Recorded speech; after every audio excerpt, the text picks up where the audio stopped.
Hello and welcome back to Everything Boats with Captain Frank Lanier, where we discuss boats and boating, from maintenance and repairs to seamanship and safety, as well as everything in between.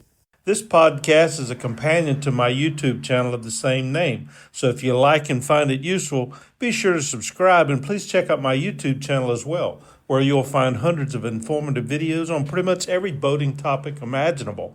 Today's topic, everything you always wanted to know about batteries, but were afraid to ask. Part 2. In Battery 101, Part 1, we discussed batteries and their construction. In this article on batteries, which is the second of a two-part series, we're going to be discussing battery selection based on their job once installed.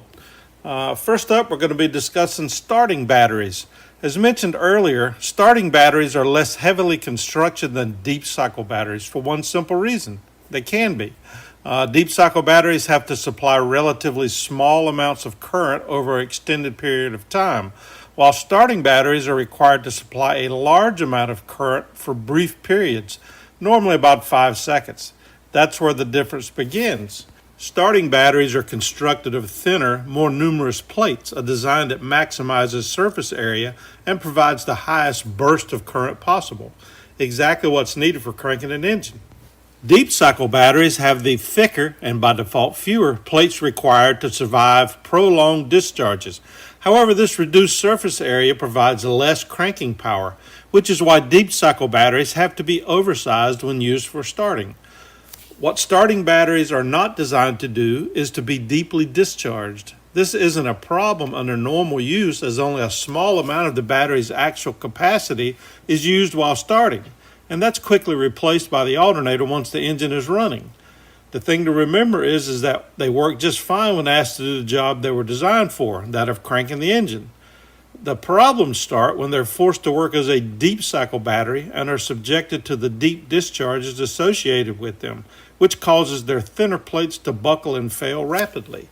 Even the hardiest starting batteries fail after 15 or so deep discharge cycles, with many self-destructing in as little as 3 or 4. So what should the average boater carry away from this? Well, for starters, my one pun for this article, the realization that standard automotive batteries should be eliminated from all but the most perfunctory applications on board. I know they're cheap and you can pretty much get them anywhere, but despite the similarities in appearance to real marine starting batteries and that heavy-duty label, they're just not built to stand up to the marine environment. Keep them under the hood of your car or truck where they can lead a safe, productive life without causing undue headaches and grief on the water. Deep cycle batteries. Deep cycle is a term chronically misused by battery manufacturers as a sales buzzword to imply a more heavy-duty product. Although any battery can technically be termed a deep cycle, as all can be deeply discharged and recharged, only a true deep cycle battery is designed to withstand such discharges time and time again without premature failure. Cheaper substitutes can suffer irreversible damage after only a few such deep discharge cycles. A true top-of-the-line deep cycle battery has solid lead plates, allowing hundreds of deep discharges up to 80% with no significant reduction in projected service life. Thicker plates are the key to withstanding these deeper discharges, which is why premium deep cycle batteries weigh and cost as much as they do. The reason plate thickness is so critical is due to something called positive grid corrosion, a key factor in battery failure. The positive plates of a battery are eventually eaten away over its service life, meaning all things being equal, the thicker the plates, the longer the battery will last. Unfortunately, most deep cycle marine batteries on the market today utilize lead sponge plates rather than solid lead. These are heavier than what you'd find in a starting battery, but lighter than those of a true deep cycle battery.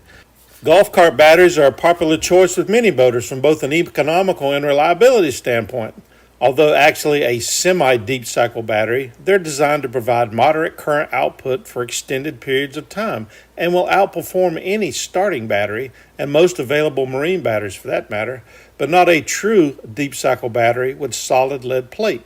Heavy means more lead, and weight is good as far as batteries are concerned. True deep cycle batteries can be used for both deep cycle and starting, while starting batteries will exhibit poor cycle life in deep cycle applications. When using a deep cycle battery for starting, the general consensus is that it should be 20 to 25% larger than the existing or recommended starting battery in order to provide the required cranking amps. A good oversized deep cycle battery is a better option, in my opinion, than one of those hybrid combination batteries where manufacturers produce this battery they claim can straddle the gap between cranking and deep cycle applications. Some advocates say they're fine for the weekend boater who spends an occasional night away from the dock and his shore power, but how can they meet both the thin plate requirement for a true starting battery and survive the deep discharges that necessitate thicker plates?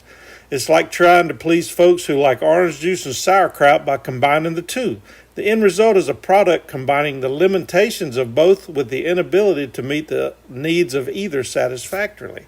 An oversized deep cycle battery, especially in single battery applications, also increases deep cycle performance for all the power sucking must have electrical doodads that invariably find their way on board. Additionally, advances such as fuel injection and electronic ignitions have reduced the number of raw cranking amps a battery has to provide anyway, making the deep cycle option even more attractive. The only real caveat I can think of for using deep cycle for cranking might be the need to monitor the battery's state of charge a bit more closely, especially when the engine is started frequently but ran for only short periods of time. Due to design and heavier construction, a deep cycle battery takes significantly longer to fully charge than a starter battery, meaning they may require additional charging in the above scenario. Section E10 of the American Boat and Yacht Council, Standards and Technical Information Reports for Small Craft, covers battery installation requirements in great detail.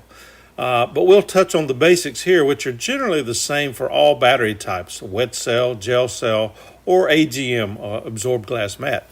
First off, ABYC requires that all batteries be installed in liquid-tight, acid-proof battery trays or boxes.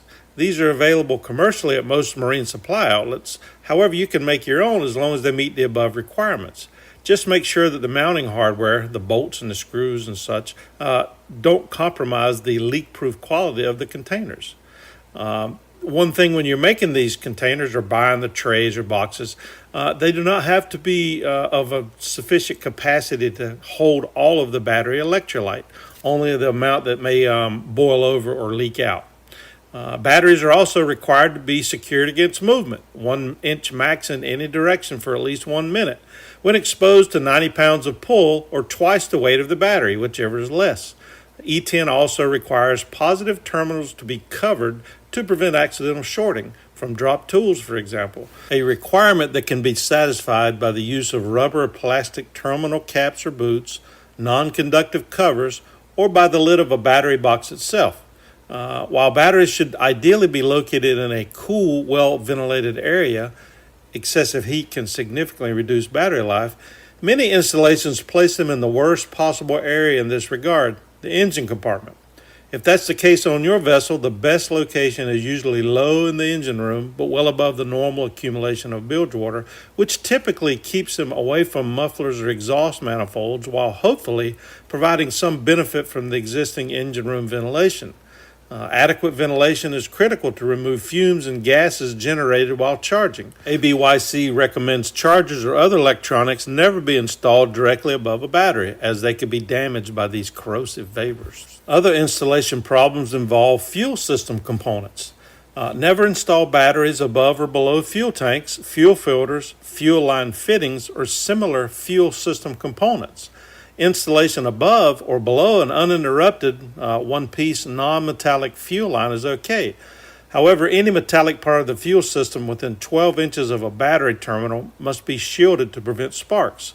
The exact shape of this 12-inch exclusion zone varies slightly between side and top-mounted battery terminals.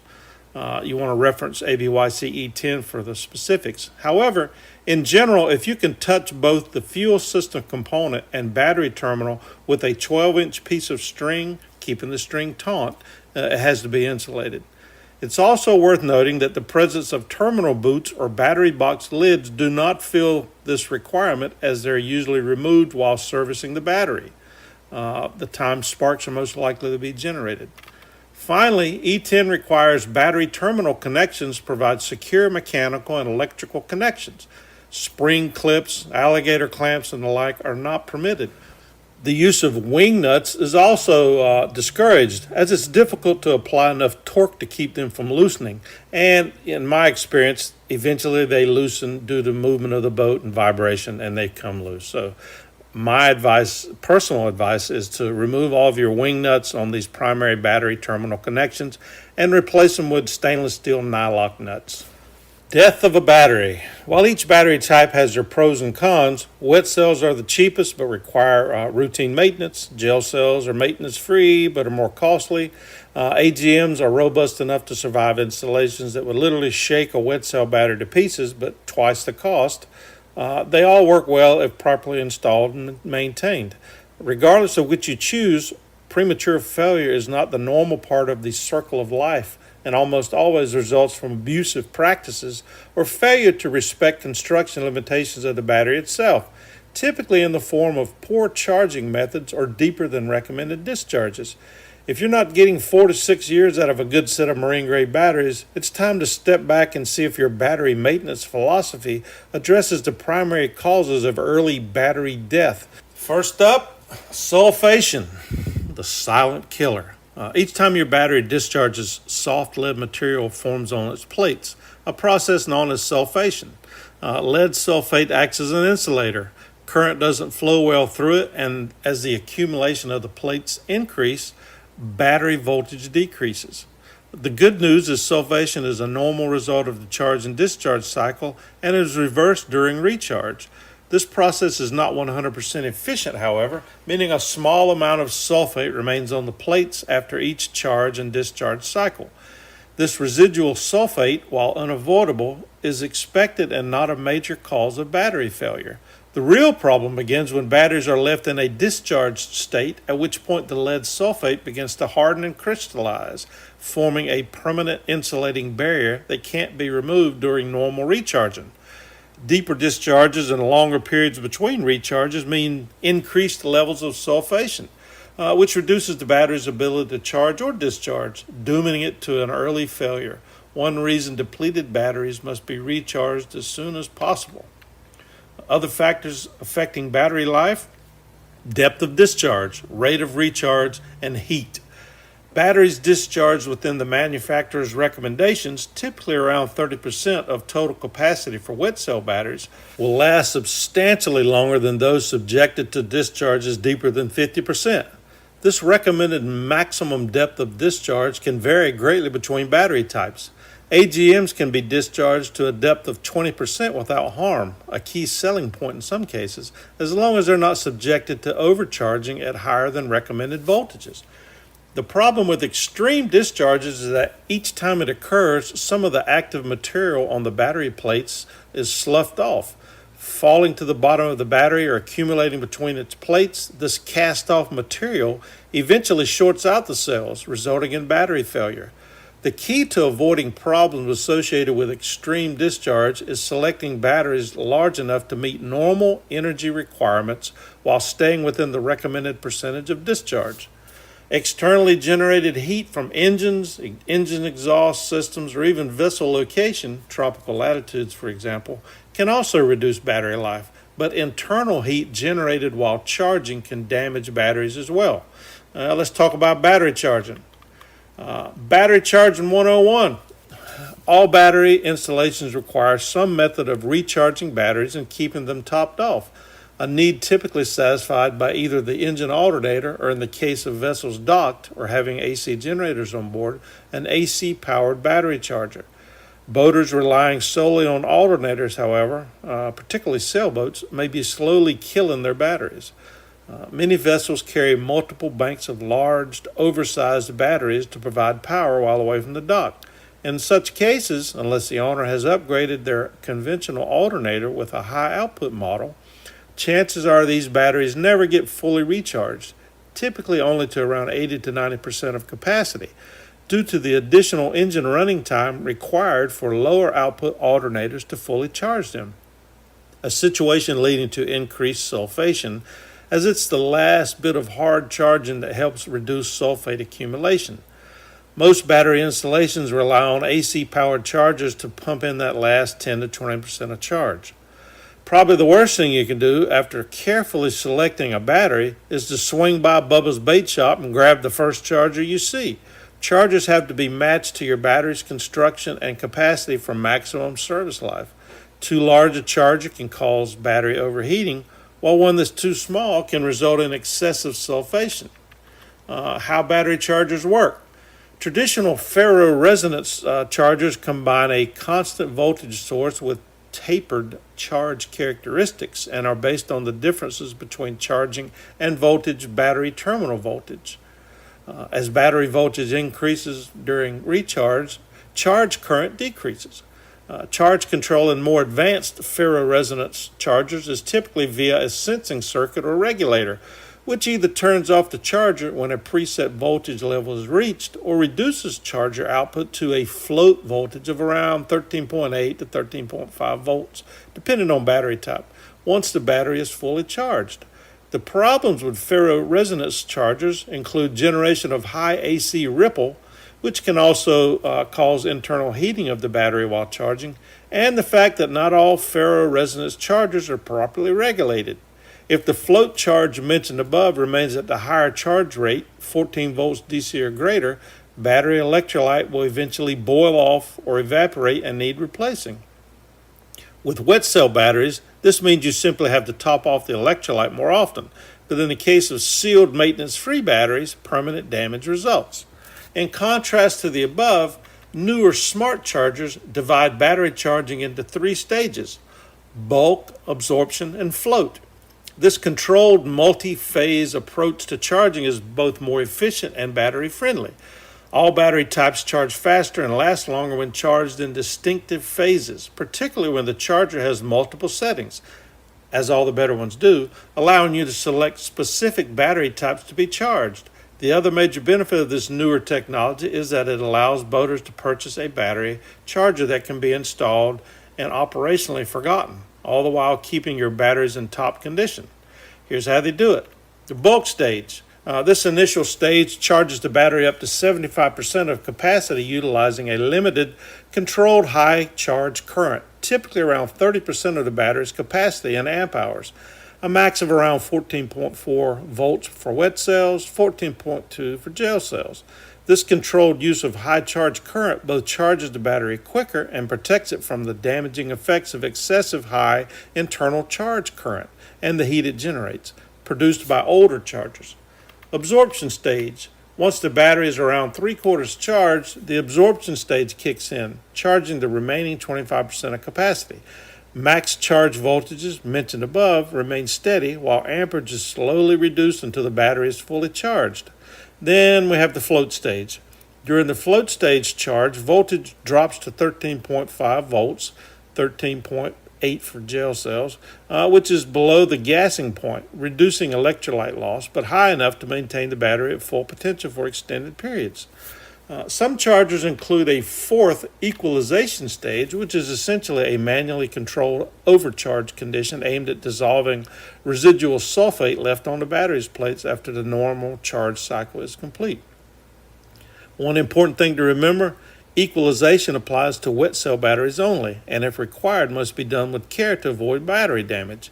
Following all manufacturer's instructions while closely monitoring both electrolyte levels and the specific gravity of each battery cell. It's also important to verify all applicable battery system components, wiring for example, is sufficiently robust to handle the equalization charge, which typically peaks at around 16 volts. Charging multiple battery banks. Although most vessels typically have a single permanently installed charger on board to take care of their charging needs, for best results, those with multiple house banks or twin engines with separate batteries should ideally have separate charging systems or a means of splitting the charge to each battery or bank. Newer chargers offer multiple outlets, providing isolated charging outputs for each battery bank. Efficient multi-bank charging only occurs when the batteries comprising each bank are of the same size, type, and age. Duty cycles should also be closely matched. If a battery bank consists of different sized batteries, the smaller will invariably be overcharged, while the larger battery will suffer from chronic undercharging. Both of which cause premature battery failure. Finally, when replacing a defective battery that's part of a battery bank, i.e., one connected in series or series parallel with one or more other batteries, the replacement battery should ideally be of the same age and condition as the remaining batteries in that particular bank. For best results, install a good used battery matching the others, or simply replace the entire bank with new ones. And although it goes without saying, I'm going to say it anyway, make sure that the battery is of the same type of the one that you're replacing. In other words, if you have a battery bank with wet cells, don't replace a defective battery with an AGM or a gel cell. All of your batteries, particularly the batteries in the same bank, should be of the same type. All wet cell, all AGM, or all gels.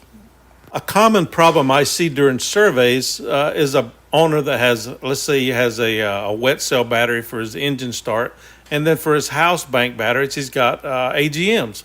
But he only has one charger charging everything. Well, the problem with that is that unless the battery charger has the capability to charge different types of batteries, in other words, it has one leg can charge AGM and the other leg can charge wet cell. One of those batteries, or one of those types, either the wet cell or the AGM, are not going to be charged at the proper voltage because they have different ideal charge voltages. So, in a perfect world, you keep all of your batteries of the same type, and then you don't have to worry about overcharging or undercharging the batteries.